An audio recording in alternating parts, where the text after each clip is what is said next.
I didn't want to sell this car, but this notification appeared on my IRS account. Your account is in jeopardy of lien or levy. Basically, it's the final warning the IRS gives before they straight up take control of my bank accounts, or in the case those are empty, physically remove assets from my possession. Almost every day that I get to do something with this car, I kind of like ground myself and I'm like, I'm in a Model S Plaid. How crazy is that? Like, I've watched all the Tesla events since live since 2016, but when the Plaid was unveiled, I vividly remember watching it with my friend, and I knew I was never gonna get one, but I joked and I was like, should I put a deposit on a Plaid? I didn't, because obviously there would be no point. I would never actually fulfill the order. But what do you know? I'm actually inside one. Like, I remember seeing my first Plaid in public. It was like at the grocery store parking lot, and I was like, oh my god, there it is. And I like peek inside this guy's window while he's not in the car, and I'm like, oh, look at the dash. Like, just getting a glimpse of it was so crazy. But now like the dash is right here. Like, I have control over this vehicle.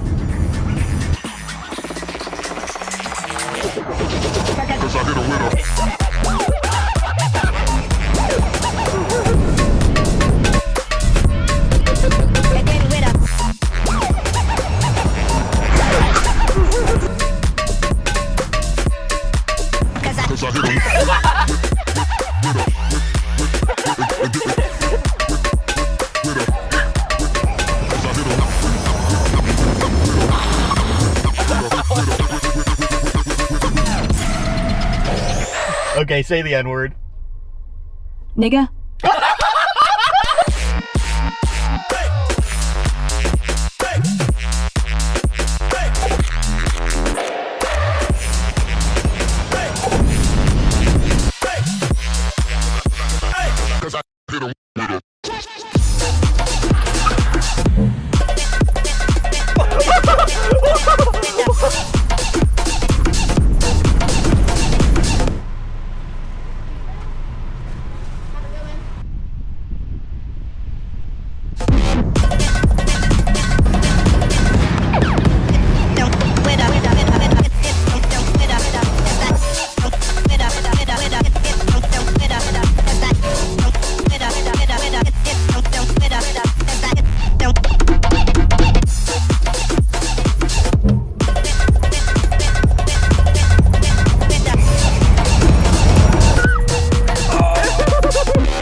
Allow me to be the devil on your shoulder. Whatever it takes, however much it costs, no matter the consequences, whether it's a purchase or just a lease or a week-long rental, I, as your financial advisor, believe you must do everything in your power to get your hands on your dream car, at least one time. A bottom-of-the-barrel character trait is putting others down due to their goals, belittling what they want, and telling them they're chasing the wrong things. And I know this through experience. I've aspired to buy Teslas specifically since I was 14 years old. That's 12 years straight of people telling me that's dumb. I'm grateful that for whatever reason, I'm less affected than my peers when it comes to discouragement from others, but my fear is for other people who receive unbased opinions like this and actually listen. Imagine if I had listened. I would have missed out on so much. To see someone get discouraged by others makes me froth at the mouth. It's the purest form of the crab bucket mentality. I mean, let's focus on the car one specifically for a second. If someone says they're going on a nice vacation, do you ask them why they don't just stay at home when your house is a lot cheaper? Oh, well, I was kind of hoping to rent something with, an oceanfront view. Or when someone plans a nice wedding, why don't you just do it at a courthouse? It's like $100. Well, we wanted to treat our loved ones to a memorable venue. Or even just splurging on a nice meal. No one ever really questions most extravagant purchases. So why do cars differ so much? I commute to work in a 2009 Prius I paid $3,000 for. You could travel the world with the money you spend on cars. Good for you. I don't commute. I don't need a commuter car. I didn't need another car at all. I also don't feel like traveling the world. I don't even have a passport. Did you know you can just buy cars because they're more fun than an expensive wedding or vacation while lasting substantially longer? A multi-$1,000 wedding lasts 1 day. A vacation lasts 1 week. Considering the memories are lifelong, I think both of these are good investments. But cars last as long as you keep them running.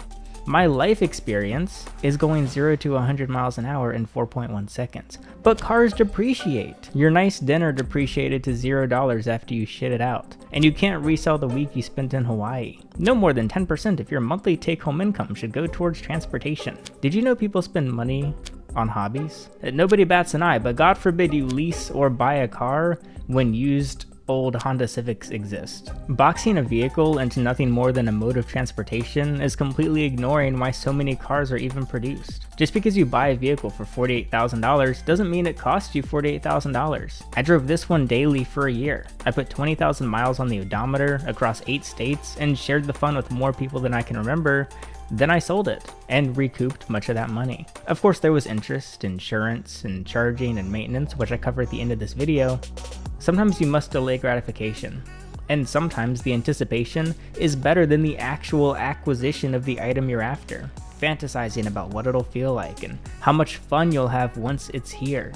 If you're into travel and have an international vacation planned a year from now, this year is included in the value of what you're gonna pay for. The moments you're sitting around and you're bored, you're daydreaming about when you're on the climbing the pyramids or whatever. I don't know. I don't really know much about travel. Then you experience the actual trip.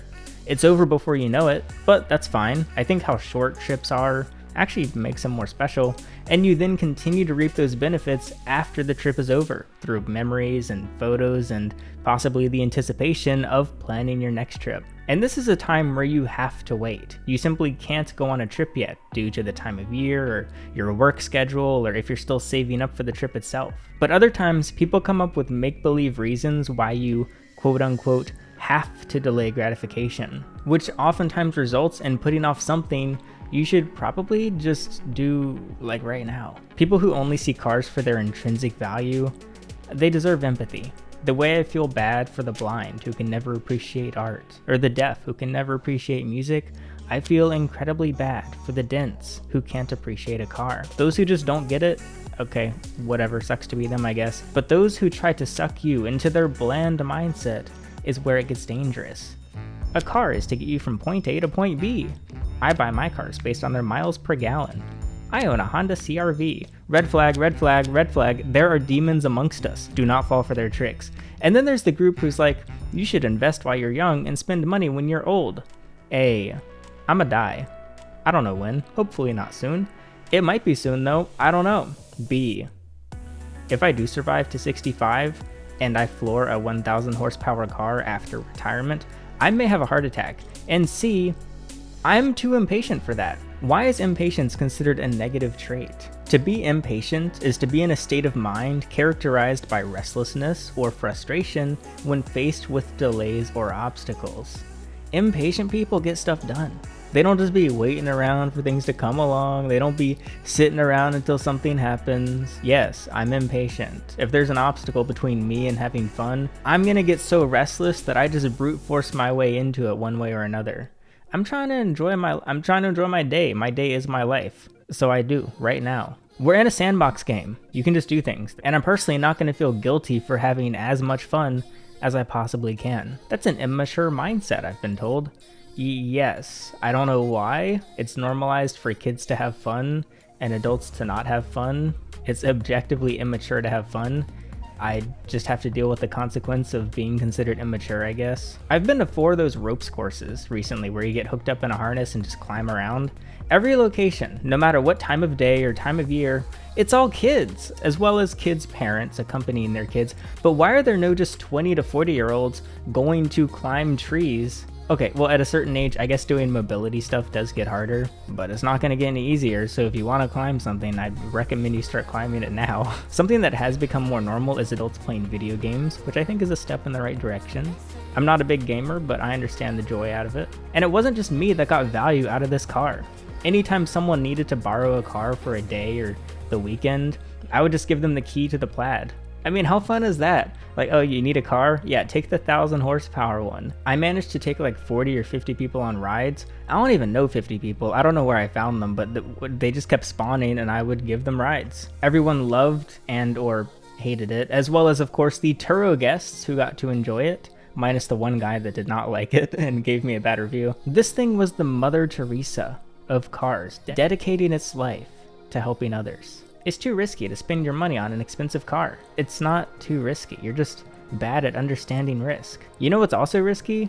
Waiting to do what you want. Now, you might have to wait for some things, but the best way to eliminate this gamble is when you can do it now, just do it now. I feel like there are many decisions in day-to-day life where in reality, it's a win-win scenario. But instead, people don't just overthink the worst case scenario, but they overthink a worst case scenario that doesn't even exist. The plan, I buy Tesla that I want.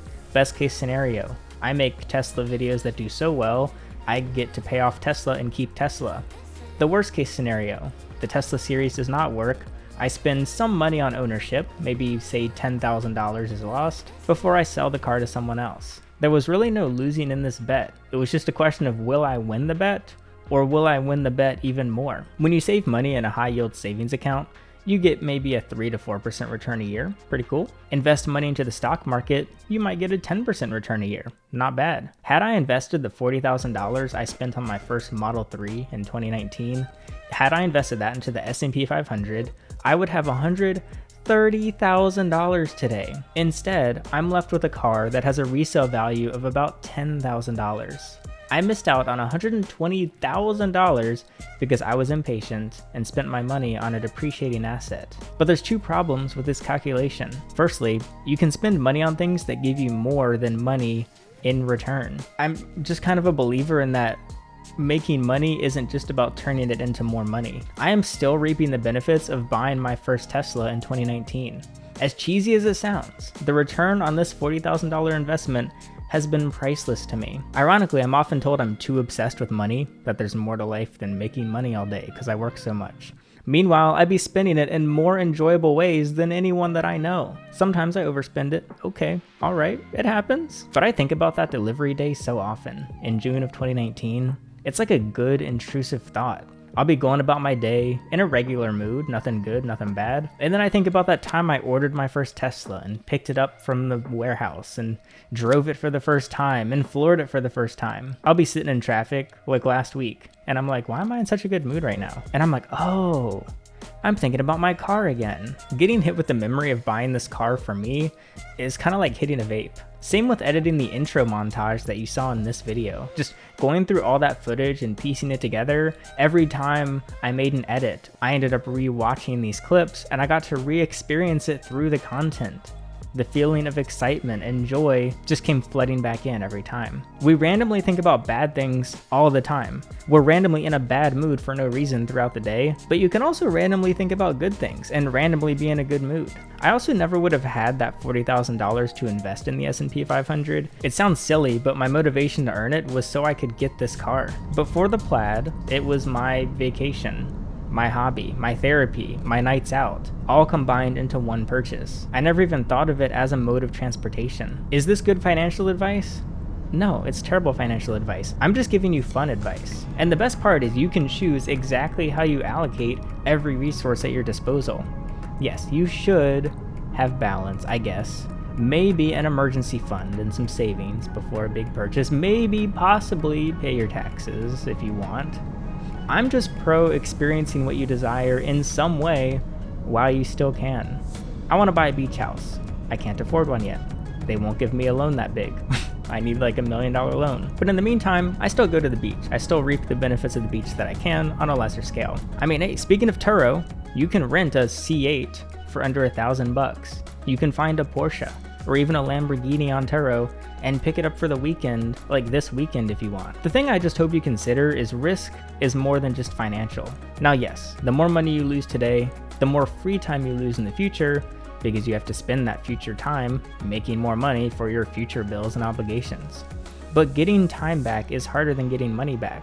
There's a very real risk of not being around to experience the things you hope to experience. I'm bucket lists, you know? And I've run my bank up to 120K and then down to 0, and then up to 30K and down to 0, and up to 50K and down to 0. And I probably shouldn't be yo-yoing like this. I'm not recommending you do. I actually highly recommend you don't do this. And I am currently below 0. Of course, that's why I sold the Plaid, because I need to run my bank up again, but I will. I mean, I've done it many times, so what's stopping me from doing it again? But try running down your 2025 to 0. Oh, you already did. So did I. It's gone. There's no getting 2025 back. We're currently running 2026 down to 0 pretty fast, and there's no stopping it. Now, what I should be doing is both, making the most of my day and making my bank account go up instead of down all the time. I've definitely overspent a time or two. It's just that I have trouble regretting it. Like, why do I repeat it? Well, it's because the consequences never particularly bother me, at least so far. Like, you know that stomach punch you get when you remember something you do regret? I get that feeling when I think back to moments in time I should have handled differently or spent my time differently, but not so much over financials. Now, if you're losing sleep over financial stress because your car is about to get repoed, or your home will be foreclosed upon, or your medical debt or school loans just keep on building, that's a whole different beast I've gratefully not experienced. I know the IRS is threatening me with the whole levy thing, whatever. When you're forced to spend money you don't even have just to stay alive, that's not even in the same realm of going over budget during a splurge. But the thing is, if you're not in that position, I feel like that's more reason to take advantage of the privilege of being in good health and not being under severe financial stress and making sure you do something you really enjoy. However, the whole medical debt or school loans debt thing is a great argument against everything I'm saying. Because had I invested that original Tesla money into the market and I had $130,000 today, that would be a massive cushion if the unfortunate day comes where I end up having to spend, let's say, 6 figures on medical bills or something. Like if I was hospitalized tomorrow, I don't know how I'm paying for it. I owe the IRS a bunch of money. But it's all unknown. If you're not someone that likes surprises, I'm sorry to hear that, because all of life is surprises. Buying the Plaid, I spent about 2 days thinking about it beforehand. I was browsing cars for sale, saw one for 48K. The next day I did some quick math, decided to click order, and it showed up. The one thing I did not account for is just the level of enjoyment it would engulf me in. Every trip, every errands run, every just late night stop at the gas station for some snacks. Sometimes I worry I've put things that I want and that I desire on too high of a pedestal.